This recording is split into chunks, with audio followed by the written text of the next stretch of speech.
Deci el a explicat că toate substanțele din corpul său el le luase după crimă.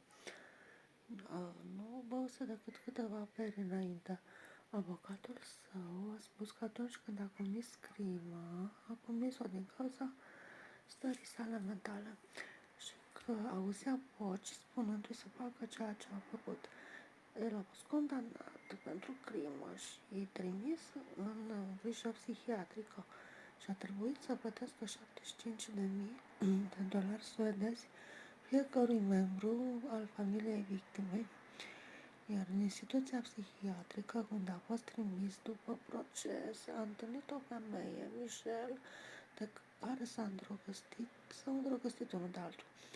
Era cunoscută în media ca femeia vampir, pentru că în 2010, în același an când Isachina a omorât-o pe Hela, Michelle a tăiat gâtul unui tânăr de 24 de ani și înainte de crimă a postat-o mult despre cum să avea de gând să taie gâturile oamenilor în zona Stockholm și și-a postat poza ca un vampir.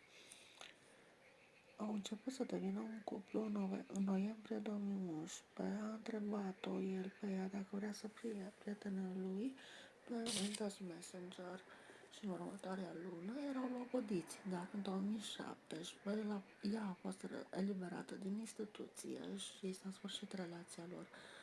În timp ce erau amândoi instituționalizați, au vorbit online despre crimele lor, ceea ce i-au pensat publicul, inclusiv familiile victimelor. Într-un video, el s-a prezentat nu ca un rasist, dar ca un anti-uman, deci un rasist împotriva speciei umane și și-a mai prezentat și lupta sa pentru supraviețuire. În 2017 a început să mute măști și picturi voodoo din spital. A făcut păpuși voodoo din hârtie de toaletă și și-a folosit sângele, sperma și părul. Și-a semnat opera cu Mie mi se spune Scara Cannibal.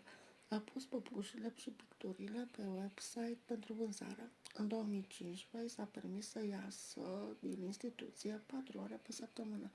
I s-a dat chiar și un apartament și în toamna lui 2016 și-a schimbat numele în Drabat, ceea ce înseamnă infectat în suedeză. A folosit un limbaj foarte urât când și-a scris cererea de schimbarea numelui, folosind cuvinte ca "mă, idiotule" sau "te pui